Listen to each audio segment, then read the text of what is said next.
ओम ज्ञानतिमिरान्धस्य ज्ञानाञ्जनशलाकया चक्षुरुन्मीलितं येन तस्मै श्रीगुरुवे नमः। नमः ओं विष्णुपदाय कृष्णपृष्ठाय भूतले श्रीमते भक्तिवेदांत स्वामिनिति नामिने। नमस्ते सारस्वते देवे गौरवाणी प्रचारिणे निर्विशेष शून्यवादी पाश्चात्यदेशतारिणे। जय श्री कृष्ण चैतन्य प्रभु नित्यानंद श्री अद्वैत गदाधर श्रीवासादि गौर भक्तवृंद। हरे कृष्णा कृष्णा कृष्णा हरे हरे, हरे राम राम राम हरे हरे। हरे कृष्णा। हरे कृष्णा। मिलेगा प्रसाद? जोर से बोलो, बोलो हरे कृष्णा। हरे कृष्णा। श्री श्री राधा गोपीनाथ की जय। श्री श्री गौर निताय भगवान की जय। श्री गोपाल की जय। श्रील प्रभुपाद की जय। हरिनाम संकीर्तन की जय। जय। जय बहुत बोलते हैं ना इस्कॉन में। जय जय जय, सबकी जय, आपकी जय, मेरी जय, भगवान की जय, सबकी जय। तो ये जय इतनी बार क्यों बोलते हैं हम? जय का अर्थ क्या है? जय।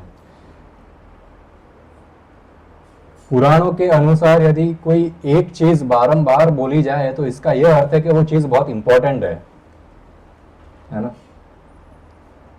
जैसे आप सब यूथ है तो आपके माता पिता है, आपके भाई बहन है, आपके बंधु है, किसी किसी की गर्लफ्रेंड्स होगी यहाँ पर, तो बारंबार लोग एक दूसरे को बोलते हैं I love you, I love you. एक घंटे पहले बोला है, फिर से बोलते हैं आई लव यू। तो वो इम्पोर्टेंट चीज है जो बोलनी पड़ती है बार बार। तो हम भी बार बार जय बोलते हैं, श्रील प्रभुपाद की जय, राधा गोपीनाथ की जय। अर्थ यानी बहुत इंपॉर्टेंट चीज है वो, इसलिए बारंबार बोली जाती है। तो भागवतम यदि कोई एक वर्ड पे ही ज्यादा जोर दे तो इसका यह अर्थ है कि वो चीज या फिर वो शब्द बहुत ज्यादा इंपॉर्टेंट है। हम हर समय बोलते हैं, हर समय क्या, एवरी डे, कहीं घंटों तक हरे कृष्णा कृष्णा कृष्णा हरे हरे, हरे राम राम राम हरे हरे। हम 16 माला करते हैं यही अक्षर पे। क्यों? ये शब्द बहुत इंपॉर्टेंट है।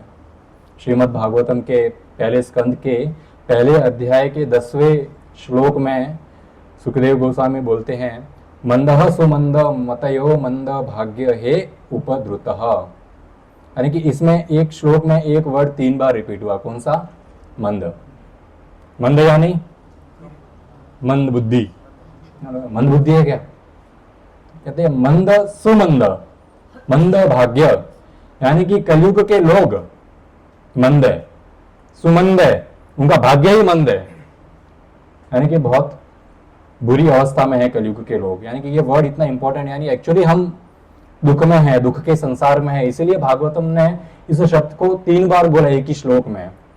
इसलिए हम बारंबार जय बोलते हैं क्योंकि वो बहुत इंपॉर्टेंट है। और ये शब्द बारंबार बोला जाता है किसी का अटेंशन कैच करने के लिए, ताकि वो ध्यान दे रही है कि वर्ड बार बार कौन बुला रहा है। किसी को कोई दूर आपका फ्रेंड जा रहा है, एक बार बोल दो राजेश, शायद नहीं सुनेगा। 2 बार बोलो राजेश, तीसरी 2 बार, तीसरी बार ए राजेश, शायद सुन ले। तो बारंबार जय बोलते हैं भगवान का अटेंशन अपनी तरफ करने के लिए कि भगवान सुने। हम बारंबार जय जय पुकार रहे हैं, सुने हमारी बात।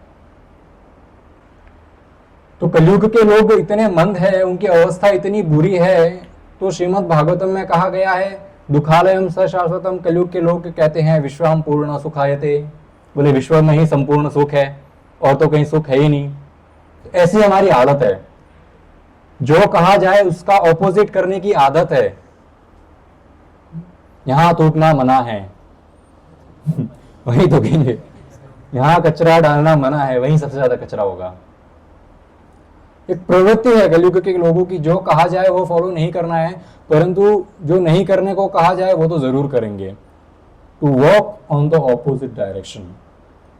गुरुजनों की, आचार्यों के, शास्त्रों की बात नहीं मानना, कहा जाए भक्ति करो, नहीं सुनते। और वैसे भी कुछ लोग अगर इस होप से आ रहे हैं कि हम फ्राइडे में जाकर बस खाली कथा सुनेंगे और रातों रात हम भक्त बन जाएंगे, तो ये पॉसिबल नहीं है। आप भक्त केवल तब बन सकते हो जब आपके अंदर से आपको इच्छा होगी भक्त बनने की। अदरवाइज हम जैसे लोग यहाँ पर सालों साल चिल्लाते रहेंगे भक्ति करो, परंतु वो बंदा एक माला भी नहीं करेगा 10-10 साल तक। किसी को आदत हो जाती है बस आके बैठ जाओ, सालों साल से सुन रहे हैं, माला करने का नहीं मन नहीं है, चलो आज तो फ्राइडे क्लास में ही नहीं जाते। तो जब तक आपको अंदर से इच्छा नहीं हो जाती कि यार भक्ति अब तो करनी है, तब तक आप भक्त नहीं बन पाओगे। जबरदस्ती कोई किसी को भक्त नहीं बना सकता, तलवार की नोक पे कोई भक्त नहीं बन सकता। जैसे कि खाना खाने का आनंद केवल तब आता है जब भूख होती है, जब भूख नहीं होती और जबरदस्ती कुछ खिलाया जाए तो उसका आनंद नहीं आता है। हालांकि उसका असर है, अगर कोई पौष्टिक चीज है तो उसका पोषण आपके शरीर को जरूर मिलेगा, पर आपको आनंद नहीं आएगा। आप मजबूरी में खा रहे हो, कोई डाइट करता है आप पतला होने के लिए, अरे सलाद खाना है, कच्ची सब्जियां खानी है, बस कुछ भी स्पाइसी पानी पूरी वड़ा पाव पिज्जा को तो भूल ही जाओ, तो उसको आनंद नहीं आ रहा है खाने के लिए, वो डाइट वाला खाना सलाद वगैरह दिन रात खाली घास फूस। हालांकि उसको उसका पोषण मिल रहा है पर आनंद नहीं आ रहा है। तो जीवन में आनंद भी जरूरी है, भक्ति में आनंद होना जरूरी है। रूखी सूखी जबरदस्ती की हुई भक्ति ज्यादा देर तक फॉलो नहीं होती। और जो व्यक्ति उस रात में आनंद को खोज ले और आनंद पूर्वक उस डाइट के खाने को खाए तो उसके शरीर में भी बदलाव आएगा। एक बहुत प्रसिद्ध चीज है, वो कहते हैं पेड़ों को काटना नहीं चाहिए, बहुत गलत बात है। पेड़ों को काटना नहीं चाहिए, परंतु घर भी बनाने लकड़ियों के तो क्या करेंगे। तो वो पूरा समुदाय जो है वहां का, वो जंगल में जाके उस पेड़ को रोज गाली गलौज करता है, ये नालायक पेड़, ऐसा पेड़ वैसा पेड़, उनकी जापानीज भाषा में जिसको भी आती है। और वो पेड़, उसमें पानी अच्छे से मिल रहा है, सब कुछ सही है, केवल लोगों की नेगेटिविटी उसके ऊपर 1 साल तक इतनी डाली जाती है कि वो सूख जाता है, फिर उसको काट के लेके घर बना दो। मन कैसा है, कौन सी चीज जबरदस्ती की जा रही है, कौन सी चीज प्रेम भाव से की जा रही है। और हरि नाम, भगवान का नाम, भगवान की कथा तो वैसे ही इतनी पावरफुल है कि आपको मन हो या नहीं हो, बस मजबूरी में भी सुन रहे हो, तो भगवान का नाम एक जहर के समान है, या फिर ऐसा को अमृत के समान है। जहर यदि जानबूझकर लिया जाए, जबरदस्ती लिया जाए, कोई गलती से आपको खिला दे लड्डू में डाल के, मृत्यु निश्चित है। अमृत जानबूझकर कोई पी ले, कोई गलती से पिला दे, कोई जबरदस्ती पिला दे, लड्डू में डालकर अमृत को खा लो, तो आपका अमर होना निश्चय है, कोई रोक नहीं सकता इसको। इसी प्रकार भगवान की हरि कथा जबरदस्ती भी सुननी चाहिए, क्योंकि आनंद तो पता नहीं इस शरीर में कब आएगा। जब तक गुरु की भगवान की कृपा ना हो जाए तब तक शायद आनंद तो 30-30 40-40 साल तक नहीं आएगा। परंतु यदि जबरदस्ती भी आए तो भी बहुत अच्छी बात है। जबरदस्ती भी एक माला अगर दिन की भगवान का नाम जप करे तो बहुत फायदेमंद है, ये वो अमृत के समान है। आपके अंदर क्षमता नहीं है, आपके अंदर पावर नहीं है उस प्योरिटी को ग्रहण करने की, परंतु भगवान का नाम इतना पावरफुल है कि वो आपको अपने आप प्योरीफाई कर देगा धीरे धीरे। लेट्स कम बैक टू जय। जय राधे जय कृष्णा जय वृंदावन, श्री गोविंद गोपीनाथ मदन मोहन। वृंदावन की ग्लोरीज शुरू होती है जय से। जय राधे जय कृष्णा जय वृंदावन, एक ही जय को 3-3 बार बोला गया है। अब हम पता करते हैं जय का अर्थ क्या है। जय का अर्थ है इंग्लिश में ऑल ग्लोरियस एंड विक्टोरियस, यानी जिसका हमेशा विजय हो, उसका अर्थ है जय। विजय भव, विजय जय यानी कि आपका विजय होगा, जय यानी कि आपका गुणगान ग्लोरीज होगी। तो हम जब भगवान का और गुरुजनों का नाम उच्चारण करते हैं तो हमेशा जय कहते हैं, राधा गोपीनाथ की जय। तो क्या हम जय नहीं कहेंगे तो भगवान ग्लोरियस नहीं होंगे? क्या भगवान का गुणगान कम हो जाएगा? नहीं, भगवान का गुणगान तो वैसा का वैसा ही है। भगवान तो उतने ही मान है, वो तो बस हम जय इसीलिए कहते हैं कि गंगा बह रही है भगवान की कृपा की, यानी कि भगवान की नाम रूपी गंगा बह रही है ऑलरेडी। राधा गोपीनाथ, राधा गोपी गंगा बह रही है, हम जय रूपी उसमें सिर्फ हाथ धो रहे हैं, इतना फर्क है। तो इस गंगा में स्नान कर लो और खुद को पवित्र कर लो, भगवान के नाम का जय जयकार लगाओ। प्रभुपाद ने इस्कॉन में जब आरती होती है, हर आरती के बाद प्रेम ध्वनि डाल दी है, एसी भक्ति वेदांत, हिज डिवाइन ग्रेस, एसी भक्ति वेदांत, स्वामी श्रील प्रभुपाद की जय। शुरुआत भी जय और अंत भी जय। वृंदावन धाम की, वृंदा देवी की, तुलसी देवी की, भक्ति देवी की, यमुना मैया की, गंगा मैया की, राधा कुंड श्याम कुंड की, गिरि गोवर्धन की, बरसाना धाम की, श्रील प्रभुपाद की जय। जय श्री राधे श्याम। जय की इतनी महिमा है कि जो व्यक्ति जय जयकार लगाए उसके हृदय में भगवान का प्रेम का जो बीज है वो प्रफुल्लित होना शुरू हो जाता है। इतना इंपॉर्टेंट है जय। हम यदि नहीं कहेंगे श्रील प्रभुपाद की जय तो भी प्रभुपाद तो ग्लोरियस रहने वाले ही हैं। किसी के कहने ना कहने से कोई फर्क नहीं पड़ने वाला है। रहने वाले क्या, उन्होंने तो कमाल कर दिखाया है। 10 साल में कलयुग को 10,000 वर्ष आगे बढ़ा चुके प्रभुपाद। कलयुग का अर्थ क्या है, जैसे ही कलयुग शुरू हो थोड़े ही समय में कलयुग अपना आचरण दिखाना शुरू हो जाता है। लोग अपने आप बुरे प्रवृत्ति में आना शुरू हो जाते हैं। परंतु प्रभुपाद की इतनी कृपा है कि प्रभुपाद को किसी ने पूछा आपका इस्कॉन कब तक चलेगा, प्रभुपाद ने कहा आज से 10,000 साल तक चलेगा। प्रभुपाद ने कलयुग को 10,000 साल आगे और बढ़ा दिया है। अगर प्रभुपाद ने नहीं किया होता तो आज जिस प्रकार का कलयुग दिख रहा है वैसा नहीं होता शायद। प्रभुपाद गारंटी देके गए 10,000 साल तक इसको उनको कुछ नहीं होना है। लोग बहुत भक्ति करेंगे, फलेंगे फूलेंगे, भगवान का नाम कीर्तन संकीर्तन होगा। हालांकि भविष्य में तो भक्त तो इतना कहते हैं, भविष्य में ऐसा होगा कि सारे संप्रदाय एक ही संप्रदाय में बन जाएंगे और सभी केवल हरि नाम और चैतन्य महाप्रभु की गुणगान गाएंगे, जो हम अभी भी देख सकते हैं। कितने ऋषि मुनि, कितने संप्रदायों के आचार्य आज भी श्रील प्रभुपाद का गुणगान करते हैं और चैतन्य महाप्रभु की महिमा गाते हैं। चैतन्य महाप्रभु यानी स्वयं राधा कृष्ण ने अवतार ही इसीलिए लिया है। श्रील प्रभुपाद के शिष्य जयपताका स्वामी महाराज लिखते हैं, यदि प्रभुपाद न होई तो तबे की होई तो जीवन बहिता कैसे। यानी कि यदि प्रभुपाद नहीं आते तो हमारा क्या होता और हम इस जीवन को किस प्रकार व्यतीत कर रहे होते। पर पता नहीं किस पब में आज बैठकर नशा पानी कर रहे होते। पता नहीं वो अंग्रेज जो आज इतने बड़े सन्यासी बन गए हैं, जिसके सामने पूरा संसार झुकता है, वो सन्यासी पता नहीं आज किस जगह पर होते और क्या कर रहे होते। जो अंग्रेज विदेशों में अपनी गर्लफ्रेंडों के साथ इलिसिट सेक्स, जो आउट ऑफ मैरिज जो अफेयर होता है, अफेयर्स, जो नशा पानी होता है, उसका सेवन कर रहे थे, चारों नियमों का भंग कर रहे थे। और सबसे बड़ी बात तो ये कि उनको पता भी नहीं था कि वो नियमों का भंग कर रहे हैं। देखो, चैतन्य महाप्रभु, नित्यानंद प्रभु, श्रील प्रभुपाद, इनको कहा गया है पतित पावन, तुम्ही तो पतित पावन। पतित का अर्थ क्या है? जो व्यक्ति पतित, नालायक, गिरा हुआ, अधम, कोई उसमें क्वालिटी नहीं है भक्ति करने की, वो व्यक्ति पतित है। तो वो नशा पानी कर रहा है, उसको पता भी नहीं है कि नशा पानी गलत है, तो भी वो नशा पानी कर रहा है, यानी कि वो पतित है। तो ऐसे पतितों का उद्धार करने के लिए भगवान आते हैं, अपने भक्तों को भेजते हैं। श्रील प्रभुपाद जैसे भक्तों को, थोड़ा आगे हो जाइए सब। तो भगवान श्रील प्रभुपाद भक्त पतित पावन है। कैसे पतित? जो नशा कर रहे हैं परंतु उनको पता नहीं है नशा करना गलत है, उनको पता नहीं है गलत कार्य करना गलत है। तो ऐसे लोगों का उद्धार भगवान करते हैं, भक्त करते हैं। परंतु दूसरी कैटेगरी होती है कपटी। भगवान पतित पावन है परंतु भगवान कपटी पावन नहीं है। कपट क्या होता है? हमें पता है नशा पानी गलत है, हमें पता है कि जो हम गलत कार्य कर रहे हैं बाहर वो 100% रॉन्ग है, परंतु फिर भी कर रहे हैं। कौन देख रहा है यार, चल ना, वो गली में जाते हैं, वहां मेरे रिश्तेदार नहीं रहते, अड्डे पे जाते हैं, कौन देख रहा है? तो ये कपट है।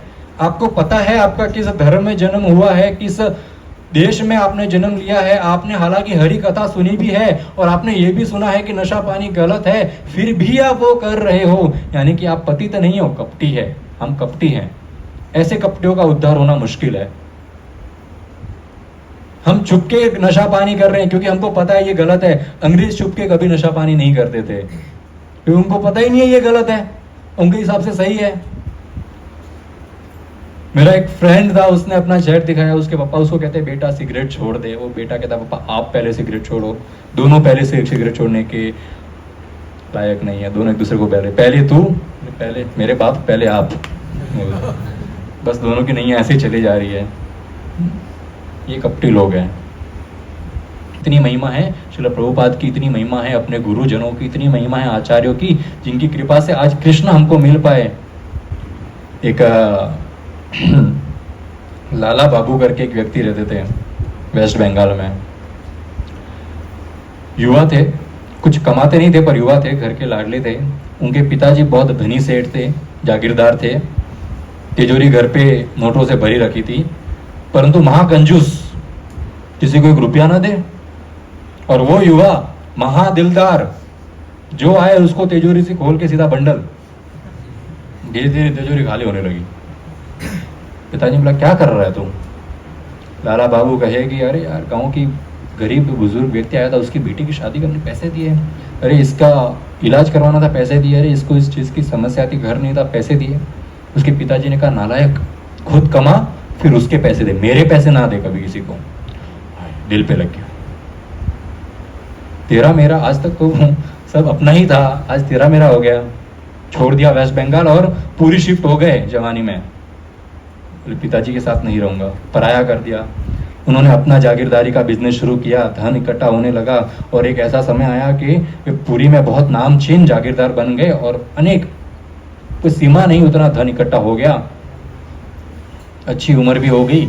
एक दिन खत आता है वेस्ट बंगाल से, आपके पिताजी गुजर गए हैं, सारा उनका धन धान्य जमीन आपके नाम है, आ जाइए अंतिम संस्कार के लिए। आज तक गए नहीं थे पर आज गए। पालकी, धनवान व्यक्ति पालकी में सवारी करते हैं, धनवान व्यक्ति फ्लाइट में जाते हैं वृंदावन, फ्लाइट में जाते हैं मायापुर, फर्स्ट क्लास की टिकट लेंगे एकदम। तो धनवान व्यक्ति, अपनी पालकी उठाने वाले लोग पालकी में जाएंगे वेस्ट बंगाल। चल के कौन जाए? आए चल के थे, जीरो मनी नहीं यूज करने के लिए चल के आ गए थे। अब तो जाने के समय बहुत सारा पैसा है, पालकी में बैठ के जा रहे हैं। संध्या उन्हें आई है और नदी के किनारे चल रहे थे। नदी के किनारे चल रहे थे, देखा उसी किनारे उनके बगल में एक बुजुर्ग व्यक्ति और उसकी बेटी जा रही थी। बेटी ने अपने दादा का हाथ पकड़ रखा था। सूरज ढल रहा था, सनसेट का समय था, बहुत सुंदर नजारा। भाई साहब लाला बाबू अपनी डोली में बैठे हुए हैं। क्योंकि सूरज ढल रहा था, वो बच्ची अपने दादाजी का हाथ खींच रही थी और वो बच्ची बोली दादाजी जल्दी चलिए समय बीत रहा है, दादाजी जल्दी चलिए समय बीत रहा है। बस लाला बाबू ने सुन लिया, जल्दी चलिए समय बीत रहा है, मेरी जिंदगी का समय बीत रहा है और मैंने आज तक भक्ति नहीं की, केवल धन इकट्ठा करते आ रहा हूँ। सूरज डूब रहा है, मेरी जिंदगी का भी सूरज, हर इस सूरज का, ये जो सूरज चढ़ रहा है और डूब रहा है, उसी के साथ धीरे धीरे मेरे जीवन का जो सूर्य है वो भी अस्त होते जा रहा है। यदि अभी भक्ति नहीं की तो कब करूँगा, अगर अभी नहीं तो कभी नहीं। वहीं से डोली यूटर्न मरवाई, वापस उड़ीसा। जितना धन धान्य उसका और उसके पिता का था, सारा गरीबों में, ब्राह्मणों में, भक्तों में और मंदिरों में बांट दिया। 0 पैसे लिए और वहां से ही पैदल रवाना हो। सब डोली वालों को छुट्टी दी, परमानेंट छुट्टी, पैसा लो और जाओ। अपने पास थोड़ी कोटी भी नहीं रखी और सीधा वृंदावन चल दिए और भगवान की अनंत भाव से, बहुत ही प्रेम भाव से, आनंद भाव से होके भक्ति करने लगे। क्या बात है! भगवान ने हृदय में भक्ति का जो बीज है वो बो दिया और पूरी होने लगा। वो थोड़ा बहुत समय हुआ, सपने में भगवान आए कि यहाँ पर मेरी मूर्ति रखी है, निकालो और एक बहुत भव्य विशाल मंदिर बनाओ, पूरे वृंदावन से चंदा इकट्ठा करो और मंदिर बनाओ। भगवान सपने में आ गए, इससे बड़ी क्या बात है।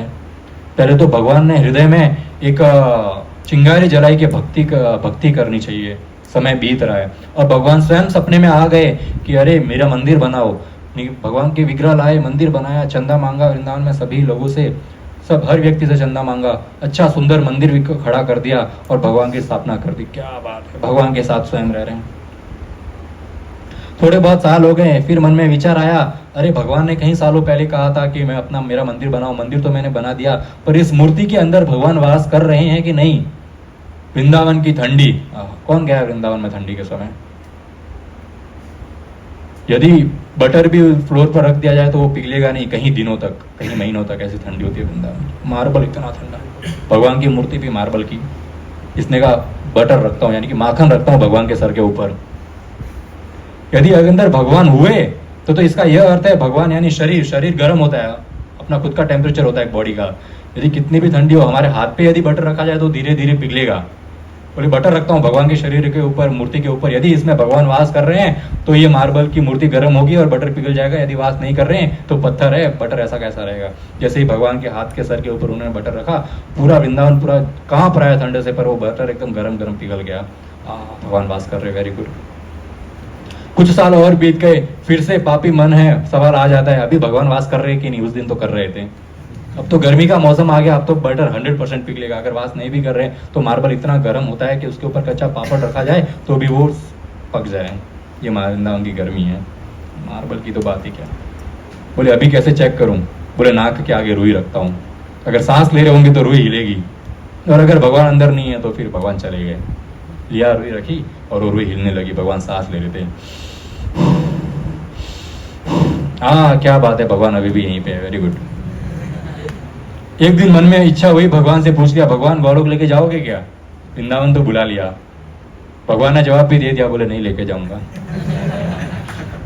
बोले ये क्या बात हुई? पूरी जितनी धन इकट्ठा था मेरे पास सब मैंने मंदिरों में और गरीबों में बांट लिया, वृंदावन आ गया, आप सपने में आए तो आपके विग्रह मैंने ला दिए, मंदिर बड़ा खड़ा कर दिया, आपके इतने टेस्ट लिए, आप वो टेस्ट पर एकदम खरे उतरे, इस विग्रह में सदैव मेरे साथ रहे, और अब जब घर जाने की बारी आई तो बोले नहीं लेके जाऊंगा। बोले कारण? बोले गुरु नहीं बनाया तूने, गुरु बना जाकर। गए गुरु बनाने के लिए, किसी आचार्य के पास गए वृंदावन में, बोले दीक्षा दीजिए। गुरु ने मना कर दिया, बोले नहीं दूंगा दीक्षा। क्यों नहीं दीक्षा देंगे, क्या हो गया? आप दीक्षा नहीं देंगे तो कृष्ण मुझे एक्सेप्ट नहीं करेंगे। तो गुरु ने बताया कि जब तूने तेरा ये मंदिर खड़ा किया था, इतना भव्य विशाल मंदिर है, किसने देखा लाला बाबू का मंदिर? किसी ने नहीं देखा। क्या मंदिर है, वृंदावन जाओ तो अगली बार देखना, ये सुंदर मंदिर।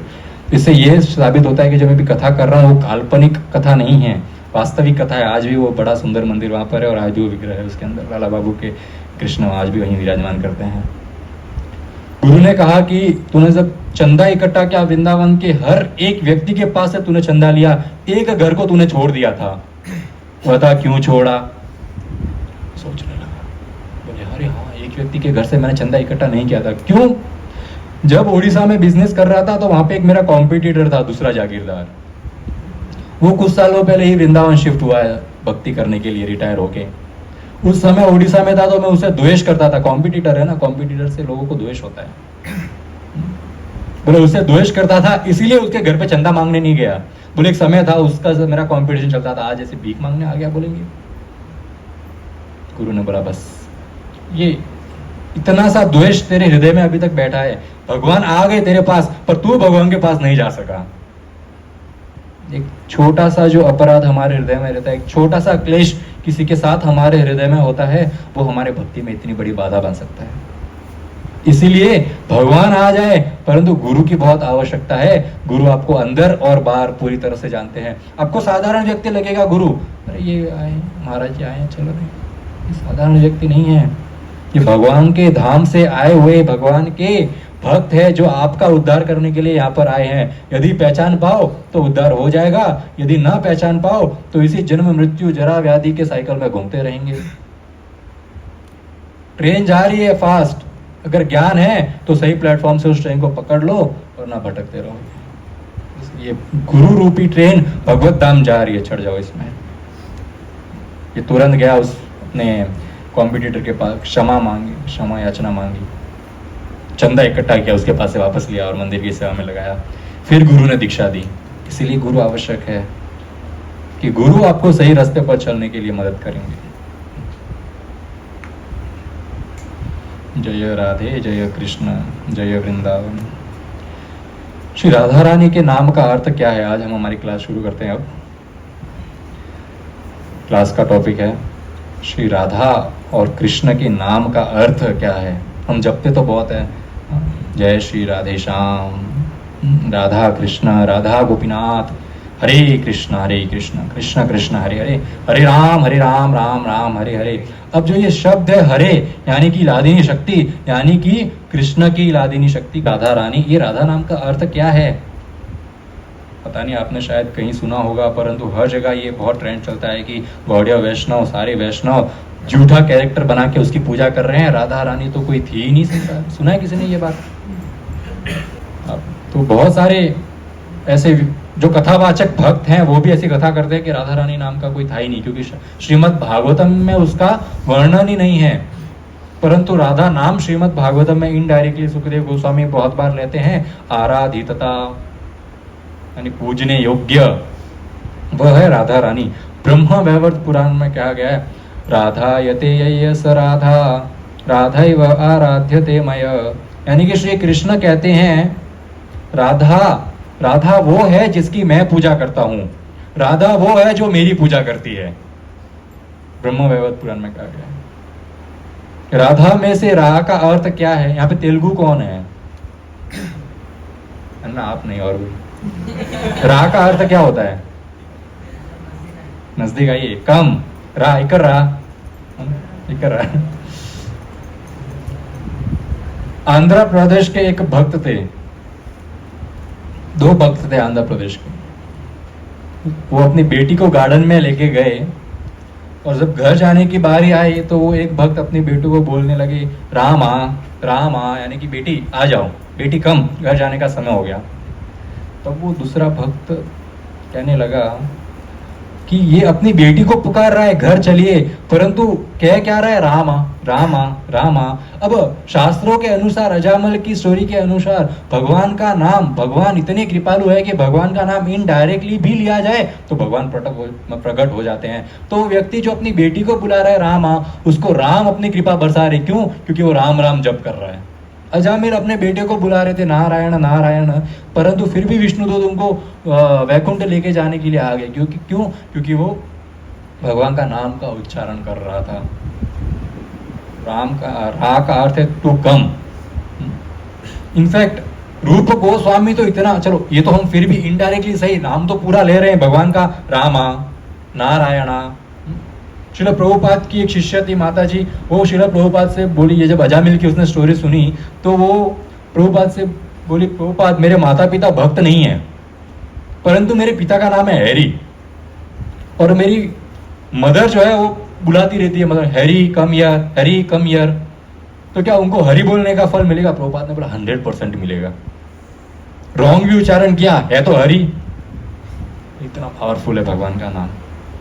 रूप गोस्वामी हरि भक्ति विलास में लिखते हैं राजा महिषी। यदि कोई कह दे राज महिषी का अर्थ है राजा और रानी, तो कोई कह दे राज महिषी, तो भगवान राम इतने कृपालु है कि राज महिषी का पहला लेटर निकालेंगे रा और महिषी का निकालेंगे म, और उसको रामा बना के उसके ऊपर कृपा बरसाएंगे। अरे भगवान तो खाली बाट जो रहे हैं कि कुछ करके मेरा नाम का पहला अक्षर तो ले, मैं इसके ऊपर कृपा बरसाऊं। पहला कदम तो उठाए, परंतु कलयुग का जीव इतना नालायक कि एक कदम उठाने के योग्य नहीं है। कौन माला उठाए, कौन जप करे, छोड़ो यार, नींद आ रही है। हम सब ऐसे ही हैं, नींद आ रही है, जब फिर कभी करेंगे, अगले जन्म में करेंगे। आज करे सो कल करे सो अगले जन्म। ये कलयुग के लोगों की प्रवृत्ति है। नाम जप को टालते रहते हैं, सरेंडर होने को टालते रहते हैं। जिस समय आपको पता चले हरि का नाम बहुत इंपॉर्टेंट है, हरि का नाम जप करने से, इनडायरेक्टली भी जप करने से उद्धार हो जाता है, तो समझो डायरेक्टली जप करने से कितना फल मिलेगा उसको समझो। हम अनजाने में बोल रहे हैं राम नारायण। यदि जानबूझ के भगवान का नाम जप करें, आंखों से अश्रु बहाकर हृदय से भगवान को पुकारे, हरे कृष्णा कृष्णा कृष्णा हरे हरे, हरे राम राम राम हरे हरे। यदि जानबूझकर एवरी डे माला उठाएं और भगवान का नाम जप करें, तो सोचो भगवान कितनी करुणा बरसाएंगे। जो भगवान इनडायरेक्टली नाम जप करने पर करुणा बरसा देते हैं, जो भगवान यदि व्यक्ति सिर्फ सेंटेंस बोल रहा है उसमें से लेटर निकाल के अपना नाम बना देते हैं और करुणा बरसा देते हैं, तो वही भगवान जो सचेत अवस्था में भगवान का नाम जप कर रहे हैं, क्या उसके ऊपर करुणा नहीं बरसाएंगे? मेरे को एक व्यक्ति कहता था बस स्टॉप पे, बहुत पुरानी बात है, बहुत बार बताई है, बस का वेट कर रहे थे, मैं हमारा बुजुर्ग व्यक्ति था, ये क्या कर रहे हो? भगवान का नाम जप कर रहा हूँ। बोले क्या होता है इससे, भगवान आएंगे क्या, भगवान को देखा है क्या? मैं मन में सोचा मैंने तो नहीं देखा, आप बहुत जल्द देखने वाले हो, आपकी उम्र के हिसाब से। मैं कुछ जवाब नहीं दिया उनको, परंतु नाम जप, सचेत अवस्था में नाम जप करना इतना लाभदायक है कि हालांकि आपको भगवान दिखे नहीं, परंतु भगवान में और भगवान के नामों में कोई अंतर नहीं है। कोई कह दे हलम रिक्तम, रूप गोस्वामी हरि भक्ति विलास में कहते हैं कि कोई कह दे हलम रिक्तम, तो हरि इतनी कृपालु, हलम का ह निकाल दे, रिक्तम का रे निकाल दे, उसका हरि बना दे और उस व्यक्ति के ऊपर अपनी कृपा बरसा दे। रा का दूसरा अर्थ है राग, अनुराग, यानी एक्सॉल्टेड डिवोटी, एकदम उच्च अवस्था प्रेम की, भगवान के प्रेम की उच्च अवस्था राग और अनुराग, रा का अर्थ है। और धा का अर्थ है टू रन, धवंती, यानी कि भगवान की भक्ति प्राप्त करने के लिए ऐसे दौड़ो जैसे कृष्ण ने रास लीला छोड़ दी थी। गोपियां कहती है कि यन्नो विहाय गोविंदा, 16 बिलियन गोपियां थी रासलीला में, 16 बिलियन, यानी दूसरा अर्थ है रा का रास स्थली और धा का अर्थ है धवंती। रास स्थली को धवंती करके कृष्ण चले गए, यानी कि रास स्थली को छोड़कर कृष्ण चले गए। क्यों चले गए? अनयाराधितो नूनम भगवान हरिरीश्वरः यन्नो विहाय गोविंद प्रीतोयाम अनयदरः। श्रीमद् भागवतम के 10वें स्कंद के 30वें अध्याय के 28वें श्लोक में गोपियां कहती है कि हम इतनी सारी गोपियों को छोड़कर, ये ईश्वर, ये हरि, ये गोविंद किस गोपी के पीछे गए हैं? हो ना हो वो गोपी बहुत इंपॉर्टेंट है। सुखदेव गोस्वामी परीक्षित महाराज को कहते हैं ये श्लोक में, इनडायरेक्टली राधा रानी का नाम लेती, क्योंकि डायरेक्टली वो राधा रानी का नाम नहीं ले सकती। यदि वो एक बार राधा रानी का नाम ले तो कहीं दिनों तक वो अचेत पड़े रहते हैं। और केवल परीक्षित महाराज के पास तो केवल 7 दिन थे उनकी मृत्यु आने में। यदि उन्होंने एक बार भी श्रीमद् भागवत में राधा कह दिया तो फिर जन कल्याण नहीं हो पाएगा, परीक्षित महाराज का कल्याण नहीं हो पाएगा। तो उन्होंने राधा नाम को जितना हो सके उतना छुपाया, श्रीमद् भागवतम में नाम लिया ही नहीं राधा रानी का।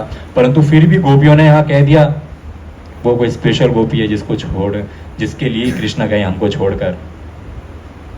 फिर वो गोपियां कहती है जयतीथेतिकं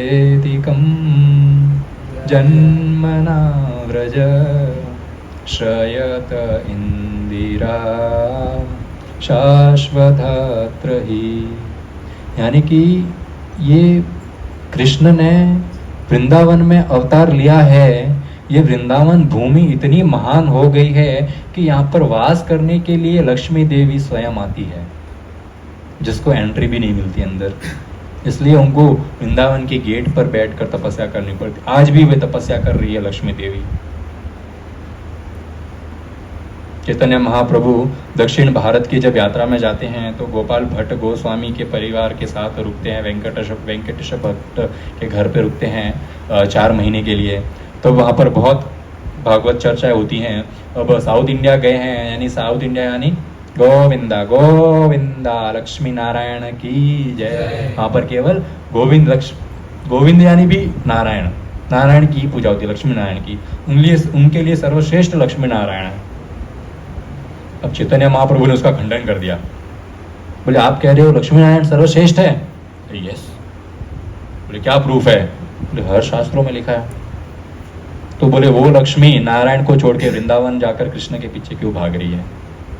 हार गए, सरेंडर। मतलब चैतन्य महाप्रभु ने किसी की महिमा कम नहीं बताई है, पर उन्होंने राधा और कृष्ण की महिमा को ऊंचा बताया है। वो राधा कृष्ण चैतन्य महाप्रभु बन गए हैं, वही चैतन्य महाप्रभु स्वयं लक्ष्मी नारायण के रूप में वैकुंठ में वास करते हैं, खुद के बारे में ही बात करते हैं। रास्तथली धवंती यानी कि राधा। प्रबुदानंद सरस्वती कौन है? वही गोपाल भट्ट गोस्वामी, साउथ इंडिया वाले जो वृंदावन चले गए, राधा रमन प्रकट कियो श्री गोपाल भट्ट गोस्वामी, राधा रमन के प्रिय गोपाल भट्ट गोस्वामी, 6 गोस्वामियों में से एक गोपाल भट्ट गोस्वामी। वो गोपाल भट्ट गोस्वामी के गुरु थे प्रबोधानंद सरस्वती। प्रबोधानंद सरस्वती कहते हैं, देवानामत भक्त मुक्त सूरिदम अत्यंत दुरचयत प्रेमानंद रसम महासुधकरम उच्चारितम प्रेम चह गायन्ति रोदन्ति रोति उदमावंत नृयन्ति राधा इति मे जीवनम। यानी कि प्रबोधानंद सरस्वती कहते हैं, देवा नाम अतः भक्त मुक्त सूरिदम, भक्त देव वैसे जन जो ऑलरेडी मुक्त हो चुके हैं, मुक्त सुहृदम कृष्ण के सबसे नजदीकी मित्र, अत्यंत दूर चयत ये लोग भी राधा रानी से कहीं दूर है, प्रेमानंद रसम महासुद उच्चरितम प्रेम चह, कि वो कृष्ण राधा रानी का नाम उच्चारण करते हैं और इतने खुश होते हैं, फिर क्या करते हैं, गायन्ति रोदन्ति रोति उदमावत नृत्यन्ति, यानी कि वे रोते हैं, गाते हैं, चिल्लाते हैं और एक पागल व्यक्ति के जैसे डांस करते हैं। राधा इति में जीवनम। प्रबोधानंद सरस्वती कहते हैं कि ये 2 अक्षर का नाम राधा रानी, जिससे कहीं लोग बहुत दूर है, श्री कृष्ण स्वयं ये राधा रानी का नाम जप करके रोते हैं, ये 2 अक्षर का नाम, मे दिस राधा नाम of 2 letters become my life and soul, मेरा जीवन आधार बन जाए राधा नाम, प्रबोधानंद सरस्वती कहते हैं। राधा नाम का अर्थ तो आपको पता चल गया। अभी बात करते हैं कृष्ण के नाम के अर्थ क्या है। बताओ, कृष्ण के नाम का अर्थ किसको पता है? किसी को नहीं पता? राजेश को पता है। यस राजेश। हाँ, all attractive. Very good, Rajesh के लिए तालियां। ऑल अट्रैक्टिव, कृष्ण का एक अर्थ है ऑल अट्रैक्टिव, सर्व आकर्षण। कृष्णदास कविराज गोस्वामी चैतन्य चरितामृत में कहते हैं, तुंडे तांडविनी रतिम वितन्नुते तुंडवलीलाभ्य है कर्ण क्रोध कदम्बिनी घटायते कर्णार बुधेयः स्फराम चेत प्रंगाम संगिनी विजयते सर्वेन्द्रियाणां कीर्तिम न जाने जानीत कियाब्धिर अमृतः कृष्ण इति वर्णद्वयी। वो कहते हैं ये कृष्ण नाम जो है ये 2 अक्षर का वर्णद्वयी, 2 वर्ण का नाम है ये कृष्ण इति। ये कृष्ण इति ऐसा अमृत है कि जो व्यक्ति एक मुंह से उच्चारण करे वो ये प्रार्थना करे, भगवान एक मुख ही क्यों दिया। जो व्यक्ति ये नाम 2 कानों से सुने कृष्णा, वो ये प्रार्थना करे, भगवान केवल 2 कान ही क्यों दिए। और ये नाम जब मुख से उच्चारण कर कर कान से जब ये प्रवेश करता है और हृदय में त्रिभंग रूपी कृष्ण ऐसे चुभते हैं, ऐसे फिट हो जाते हैं कि निकाले भी ना निकले। सीधी कील तो एक बार अंदर घुस जाए, जिगजैग कील, एक तो वो हृदय में जो जिगजैग कील होती है वो कभी भी दीवार में घुसती नहीं है, पॉसिबल ही नहीं है। यानी कि ये कृष्ण किसी के हृदय में आ जाए पॉसिबल ही नहीं है, परंतु समहाउ बाय मैजिक वो जिगजैग कील कोई जादू से इस दीवार में घुसा दे समहाउ, फिर उसको निकालना इम्पॉसिबल है। दीवार टूट जाएगी पर वो जिगजैग कील को ऐसा का ऐसा निकालना इम्पॉसिबल है। ऐसे ही ये त्रिभंगी जिगजैग कृष्ण एक बार हृदय में घुसेंगे तो बिल्कुल नहीं, परंतु गुरु और भक्तों की कृपा से मैजिक हो जाए और समहाउ कृष्ण हृदय में घुस जाए तो ये उस कील के समान इतने ढीठ है कि हृदय से निकलेंगे नहीं। फिर और इस हृदय में बैठ के वो कृष्ण ऐसा नृत्य करेंगे, ऐसा नृत्य करेंगे कि आपकी सारी इंद्रियां जो यहाँ वहां भटक रही है कृष्ण के चरणों में लग जाएगी। अपने मन को, अपने इंद्रियों को मेरे चरणों में लगाओ। कविराज गोस्वामी बोलते ये है कृष्ण। भक्ति विनोद ठाकुर कहते हैं, बंधु संगे यदि तव रंग परिहास, कि यदि आपको इच्छा है भौतिक संसार में रहकर अपने बंधु सखे यानी कि अपने फ्रेंड्स संगे, अपने सगे संबंधी के साथ हंसी मजाक करना है, chill bro, enjoying the life, बस ये अगर आपका मोटो है तो कभी भी गलती से कृष्ण नाम का उच्चारण मत करना। यदि हृदय से कृष्ण नाम का उच्चारण कर दिया तो वो कृष्ण इस हृदय में ऐसे बैठेंगे कि आपकी जो सगे संबंधी है वो छूट जाएंगे। जो हंसी मजाक चलता है आपका डेट, जो लोग होते हैं वो बोले भक्ति नहीं करेंगे, हम तो ढीठ है, लोगों के साथ एंजॉय करेंगे, वो एंजॉयमेंट खत्म हो जाएगा। कभी मथुरा मत जाना, कभी वृंदावन मत जाना, कभी केशी घाट मत जाना। उस केशी घाट पर कदम्ब वृक्ष के नीचे वो श्याम वर्णीय पीतांबरी वस्त्र धारण कर कर बंशी बजाते हुए कृष्ण खड़ा है, चले भी जाओ। पहले तो कहते हैं कृष्ण नाम उच्चारण मत करना। अगर अपने मित्रों से प्रेम है, किसको अपने अपने फ्रेंड से प्रेम है, यहाँ पर मित्रों से कौन प्रेम करता है? हाथ ऊपर। वेरी गुड, वेरी गुड, बहुत अच्छी बात है, करना चाहिए। परंतु ये भी कोशिश करनी चाहिए मित्र भक्त बने। भक्ति विनोद ठाकुर कहते हैं यदि अपने मित्रों से प्रेम है, कृष्ण नाम उच्चारण मत करना। यदि और कभी मथुरा मत चले जाना, मथुरा चले जाओ तो कभी केशी घाट मत जाना, केशी घाट चले जाओ तो वहां पर कदम के जंगल में श्याम वर्ण कृष्ण खड़े हैं, वेणु माधुरी कर रहे हैं, उस वेणु माधुरी को मत सुनना। यदि वो सुन लिया तो भौतिक संसार को भूल जाओगे और इस भक्तिमय जीवन को कभी छोड़ नहीं पाओगे। अंडरग्राउंड है ये, एक बार यहाँ पर आ तो जाते हो, पर इस अंडरग्राउंड की दुनिया से निकलना पॉसिबल नहीं है, क्योंकि जो अंडरग्राउंड का डॉन है उसके सारे राज आपको पता चल गए हैं। अब वो नहीं जाने देगा आपको, पता है ना भौतिक संसार में ऐसा। तो बस ये कृष्ण भक्ति डरने की बात नहीं है, कोई डरना मत है कहाँ आ गए ये मंदिर आएंगे अंडरग्राउंड डॉन के ठिकाने पे आ गए भी। तो ये हमारे अंडरग्राउंड के डॉन अभी सो रहे हैं, राधा गोपीनाथ। तो यदि इस अंडरग्राउंड में आ गए और राधा गोपीनाथ को सरेंडर कर दिया है, शरणागत हो गए हो और कथा सुन रहे हो, तो अभी इतना कुछ इस कथा के बारे में पता चल गया है कि बाहर जाके जब सिगरेट के लिए माचिस जलाओगे तो पहला ख्याल ये आएगा, अरे प्रभु जी ने बोला था ये तो गलत है। परिवार वाले नहीं देख रहे पर राधा गोपीनाथ तो देख रहे हैं। वो सोए तो हैं, राधा गोपीनाथ आंख मूंद कर सोए तो हैं, परंतु वही गोपीनाथ जगन्नाथ के रूप में आंखें फाड़ कर देख रहे हैं।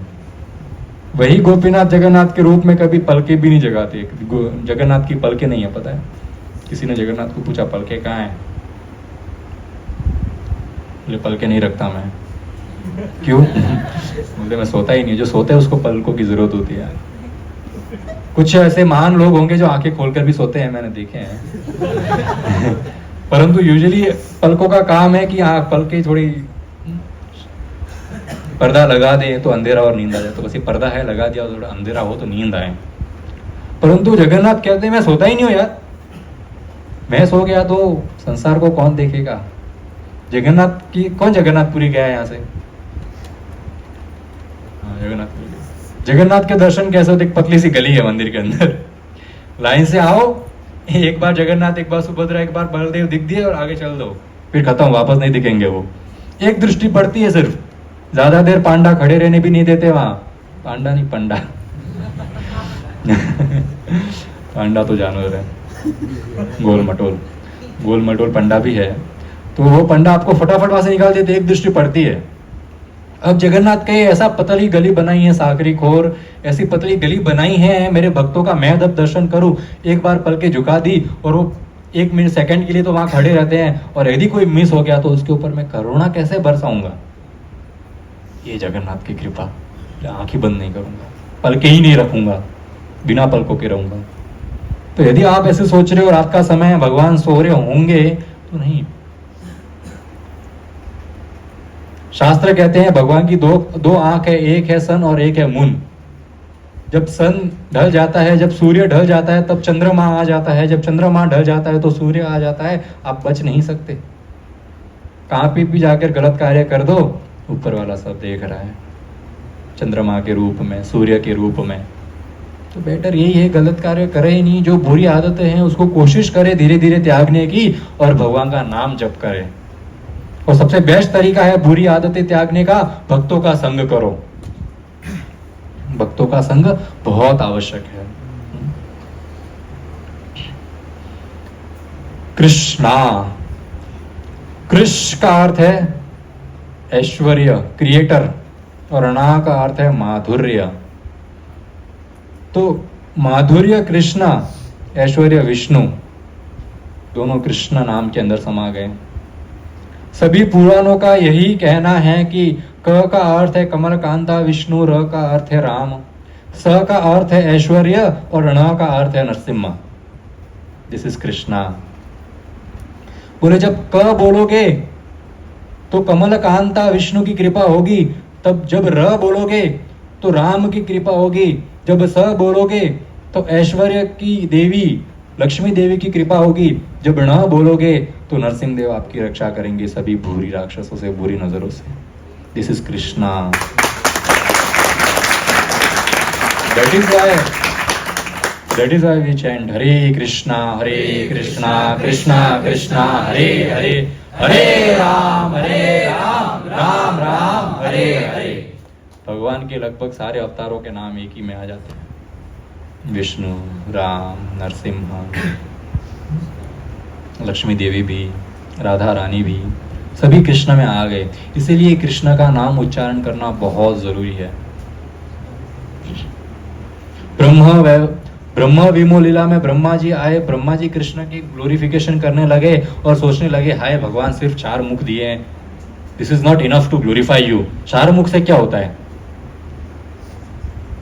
भगवान शिव आए बाल रूप कृष्ण के दर्शन करने के लिए, 4 आंखें 5 मुख है, 5 मुख पे 10 आंखें। बोलते सिर्फ 5 मुख से क्या होता है यार? Not enough, this 10 eyes are not enough.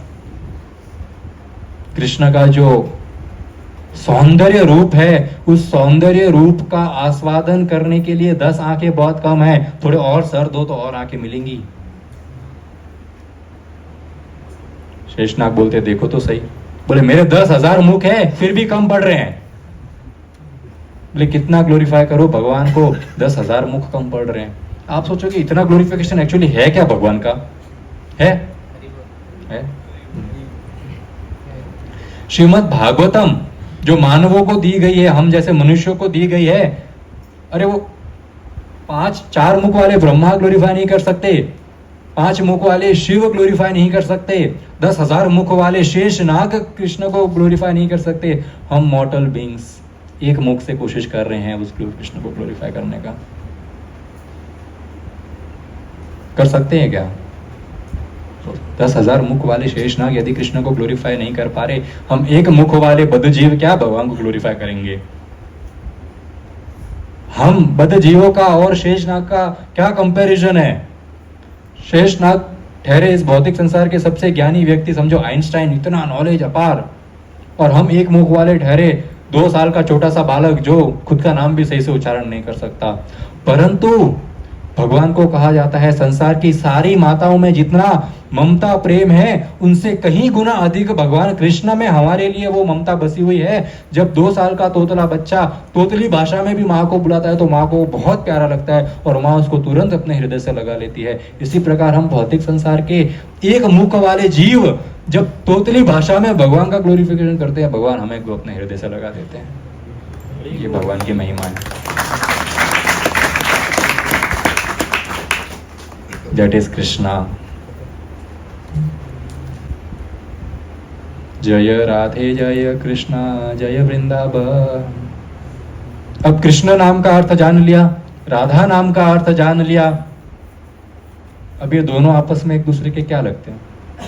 क्यों इनका नाम सदैव एक साथ लिया जाता है? राधे श्याम, हरे कृष्ण, हरे यानी राधा रानी, श्रीमती राधा रानी राधिनी शक्ति, हरे कृष्ण राधे श्याम, राधा कृष्ण, सीता राम, लक्ष्मी नारायण, लक्ष्मी नरसिम्हा। तो राधा रानी और कृष्ण ये नाम हमसे साथ में क्यों रहता है? तब कविराज गोस्वामी, कृष्णदास कविराज गोस्वामी चैतन्य चरितामृत में लिखते हैं, मेरे पीछे दोहराइए, राधा पूर्ण शक्ति, राधा पूर्ण शक्ति, कृष्ण पूर्ण शक्तिमान, कृष्ण पूर्ण शक्तिमान, दुई वस्तु भेद नहीं, दुई वस्तु भेद नहीं, शास्त्रे रे प्रमाण। शास्त्र रे प्रमाण। राधा पूर्ण शक्ति है और कृष्ण पूर्ण शक्तिमान है, ये दोनों में कोई भेद नहीं है। शास्त्रों का तो यही सार है, शास्त्र तो यही प्रमाण देते हैं। Krishna is Shaktimaan and Krishna is, और राधा रानी इज शक्ति। शक्ति और शक्तिमान कभी अलग नहीं हो सकते, वो सदैव साथ रहते हैं। कोई उठ के आए शास्त्र प्रमाण, हाँ? शास्त्र रा प्रमाण, शास्त्र को हम प्रमाण क्यों माने? किसने लिखा है शास्त्र? मैं किसी का लिखा हुआ नहीं मानता। अब श्रीमद् भागवतम बताता है, एक बहुत अच्छा एग्जाम्पल देते हैं। आप लोग ने पुरानी मूवीज देखी होगी, मेजोरिटी पुरानी मूवीज का एक ही थीम हुआ करता था, एक गरीब माँ, उसका गरीब बेटा और बाप नहीं है, और हर थोड़ी देर में बेटा अपनी माँ से पूछता है, माँ मेरा बाप कौन है, माँ मेरा बाप कौन है। लोग मुझे पूछते हैं तेरा बाप कौन है। अब इसका आंसर भी केवल माँ के पास ही है, क्योंकि माता को ही पता है इसका बाप कौन है। ये केवल एक माता ही है जो ऑथराइज्ड एंटिटी है इस संसार में जो बता दे कि ये तेरा बाप है। उसी प्रकार श्रीमद् भागवतम को माता कहा गया है, और यही श्रीमद् भागवतम सभी शास्त्रों को अपना माता कहा गया है, और यही शास्त्र हमें प्रणाम देते हैं। ईश्वरम परम कृष्ण सच्चिदानंद विग्रह अनादिरादिर गोविंद सर्व कारणम कारणम। आपके एकमात्र पिता केवल भगवान श्री कृष्ण है। इसलिए हम माता का जो प्रमाण है उसको ऑथेंटिक मानते हैं, उसको एक्सेप्ट करते हैं। इसलिए हम इसको एक्सेप्ट करते हैं, Krishna is our father, Krishna ही परम पिता है।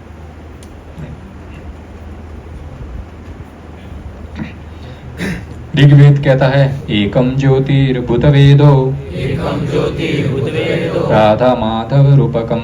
राधा माधव रूपकम। वो एक ही भगवान है जो राधा और माधव बन के आए हैं। भगवान एक ही है, परंतु एक उनका फीमेल फॉर्म है और एक मेल फॉर्म है। One god two personalities.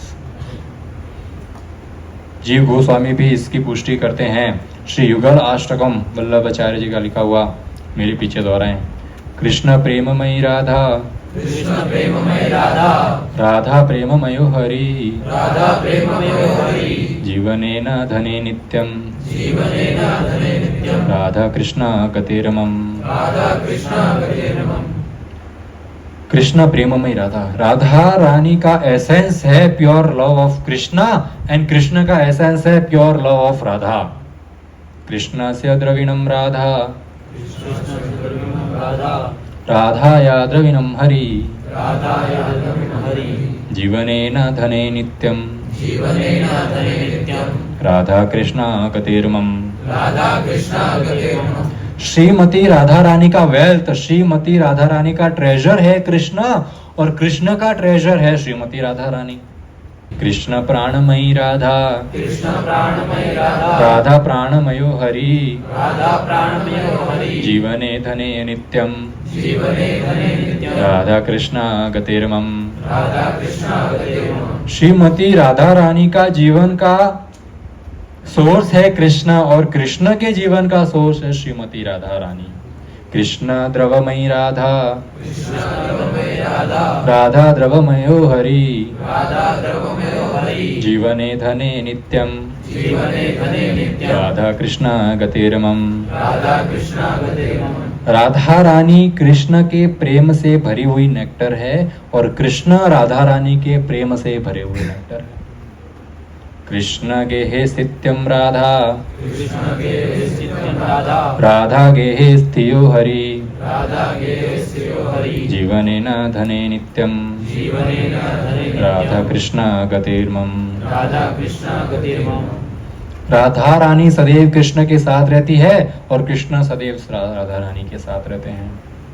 Krishna चित्त स्थितम राधा, कृष्ण चित्त चित्तं राधा, राधा चित्त स्थितो हरि, राधा चित्त चितो हरि, जीवन धने नित्यम, जीवने धने नित्यं, राधा कृष्ण गतिर्मम। राधा कृष्ण गतिरमम। कृष्ण का चित्त सदैव राधा रानी में लगा रहता है, और राधा रानी का चित्त सदैव कृष्ण में लगा रहता है। नीलांबर राधा, नीलांबर राधा, नीलांबर धर राधा, नीलांबर धर राधा, पीतांबर धरो हरि, पीतांबर धरो हरि, जीवनेन धने नित्यम, जीवनेन धने नित्यं, राधा कृष्ण गतिर्मम। राधा कृष्ण गतिरमम। वो स्वर्ण रूप वाली वो गौरांगी, जिसका शरीर सोने, एक चमकते हुए सोने के समान है राधा रानी, वो राधा रानी श्याम वर्ण का वस्त्र पहनती है, ब्लू कलर का, और वो श्याम वर्ण कृष्ण गौर रंग की पीतांबरी रंग की धोती पहनते हैं। वृंदावनेश्वरी राधा वृंदावनेश्वरी राधा कृष्ण वृंदावनेश्वर कृष्ण वृंदावनेश्वर जीवनेन धने नित्यम जीवनेन धने नित्यम राधा कृष्ण गतिर्मम। राधा कृष्ण गतिर्मम। ये रिश्ता है राधा और कृष्ण का। So there is no difference in Radha and Krishna. Chaitanya Charitamrita में कविराज गोस्वामी कहते हैं राधा कृष्ण नित्य ऐसे एक ही स्वरूप राधा कृष्ण नित्य एक ही स्वरूप लील रास अद्वैते धरी दुई रूप। लीलरास यानी राधा और कृष्ण एक ही रूप है, केवल लीला मात्र के लिए वे दो रूप में प्रकट होते हैं, राधा और कृष्ण।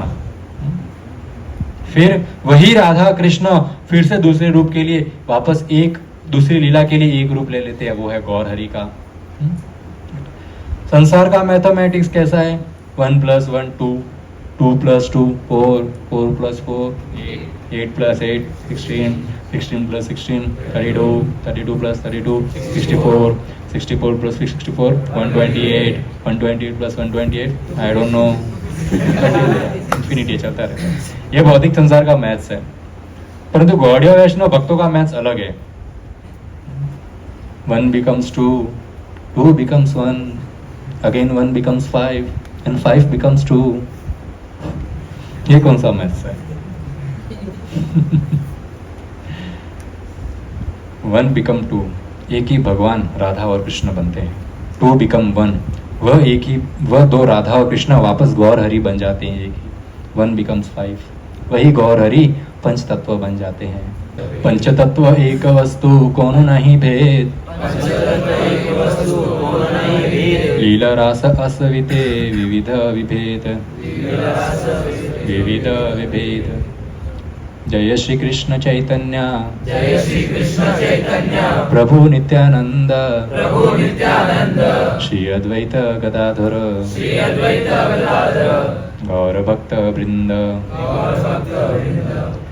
राधा कृष्ण गौर हरि बनते हैं और वही राधा कृष्ण गौर हरि रूप से पंच तत्व में बन जाते हैं। पंच तत्व और कोई नहीं, गौर हरि का ही 5 रूप है जो लोगों पर अनंत भक्ति और कृपा बरसाने के लिए 5 बनते हैं और वही 5 वापस 2 बन जाते हैं राधा कृष्ण।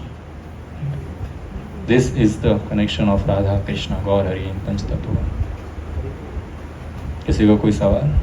यस दिलीप। आपने जो बोला कि प्रभुपाद ने 10,000 ईयर्स आगे बढ़ाए भक्ति को, तो मतलब इन जनरल ऐसा तो गुरु जाता है कि जितने भी जीव जंतु इस संसार में सबका कल्याण हो जाए। प्रभुपाद ने ऐसा क्यों नहीं कि जब तक सबका कल्याण नहीं होता तब तक चलने ही दो भक्ति, ऐसा क्यों? जब तक सबका कल्याण नहीं हो जाता तब तक चलने ही दो। जब भक्ति सिद्धांत सरस्वती ठाकुर के एक शिष्य हुए, सन्यासी शिष्य, बड़ा अच्छा भक्ति चल रही थी, सब सही था। समय आया, भक्ति सिद्धांत सरस्वती ठाकुर भौतिक संसार की अपनी लीलाएं समाप्त कर कर वापस गोलोक धाम चले गए। जैसे ही गुरु चले गए, उनके शिष्य ने संन्यास छोड़ दिया और वापस माया जाल में फंस गया, भक्ति छोड़ दी। बहुत गलत बात। गुरु जाने के बाद भक्ति छोड़ दी। होता है ना बहुत बार ऐसा, जब आश्रय चला जाता है तो बहुत बार भक्ति छूट जाती है, संग नहीं होता है तो भक्ति छूट जाती है। बूढ़े हो गए और मृत्यु को प्राप्त हुए, अनेकों पाप किए थे जीवन में, तो उनको यमराज के वहाँ ले जाया गया। यमराज उनका हिसाब किताब देख के थोड़े अचंभित थे, बोले एक समय में बहुत बड़े सन्यासी रहे थे, फिर इतने पाप किए, अब नरक जाना पड़ रहा है। तब उन भक्त को बड़ा दुख हुआ, यार काश भक्ति कंटिन्यू रखी होती। और तब तुरंत वहाँ पर हिज डिवाइन ग्रेस भक्ति सिद्धांत सरस्वती ठाकुर आते हैं नरक लोक में और उसको वापस पृथ्वी पर भेजते हैं, बोलते वापस सन्यास ले, भक्ति कर और भगवत धाम। ये सब कब हो रहा है? जब उसका डेथ हो गया है और चिता पर बस लेटाया गया है। उतने समय में वो नरक भी पहुंच गए और उनके गुरु भी आ गए, उनको वापस नीचे भेजा और वो चिता से उठ गए। तुरंत उठे, वापस अपने गुरु भाई से सन्यास एक्सेप्ट किया और सन्यासी वाली जिंदगी, भक्तिमय जिंदगी जिए और वापस भगवत धाम चले गए। तो ये एक गुरु का महत्व होता है कि शिष्य अपने गुरु को छोड़ दे, पर गुरु अपने शिष्य को कभी नहीं छोड़ते। मरने के बाद भी ये वो जो मर के वापस आए वो व्यक्ति बता रहे हैं कि भक्ति सिद्धांत सरस्वती आए मेरे को बचाने के लिए नरक में भी। तो आपका सवाल ऐसा ही था ना कुछ इसके रिलेटेड ही, तो उनका उद्धार सब क्यों नहीं होता?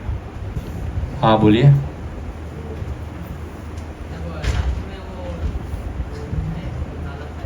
जोर से बोलिए थोड़ा।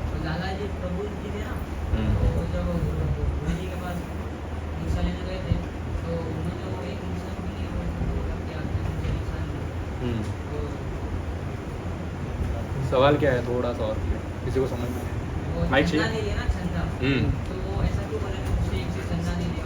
हाँ उसे चंदा नहीं लिया। एक्चुअली मैटर पैसे का नहीं था, मैटर था उनके हृदय में उसके प्रति द्वेष था कि एक समय में वो मेरा कॉम्पिटिटर था, उसके पास कैसे जाओ चंदा लेने के लिए, अजीब लगेगा ना। सब कुछ त्याग दिया है, कुछ भी अभी नहीं है, परंतु हृदय में थोड़ा सा द्वेष वो अभी तक है। यार वो मेरा कॉम्पिटिटर था, उसके पास नहीं जाऊंगा। तो भगवत प्राप्ति तब तक नहीं हो सकती तब तक विश्व के सारे व्यक्तियों से आप प्रेम न करो, क्योंकि हर एक के हृदय में भगवान वास करते हैं। हर एक व्यक्ति को, जीव को, जंतु को भगवान ने प्रकट किया है। यदि आप जीवों को, इंसानों को और जानवरों को प्रेम नहीं कर पाओगे तो भगवान को क्या प्रेम कर पाओगे? तो भगवान को प्रेम करने के लिए भौतिक संसार में उपस्थित सभी व्यक्तियों को प्रेम करना पड़ेगा। आपके मित्र जिनसे आपका शायद कॉलेज में झगड़ा हो गया होगा कई महीनों पहले, अभी तक बातचीत नहीं है, वो भी एक बाधा बन सकता है। अभी तक हृदय में द्वेष है, किसी की वजह से कुछ नुकसान हुआ आपका तो अभी भी आपके हृदय में उसके प्रति द्वेष है। कोई रिश्तेदार ने कुछ कर दिया उसके प्रति अभी भी हृदय में द्वेष है। तो वो द्वेष ही एक कारण, छोटा सा कारण बाधा बन सकता है भक्ति के रास्ते पर। इसीलिए फिर उन्होंने बोला उनसे जाकर माफी मांगो। ठीक है, यस ललित।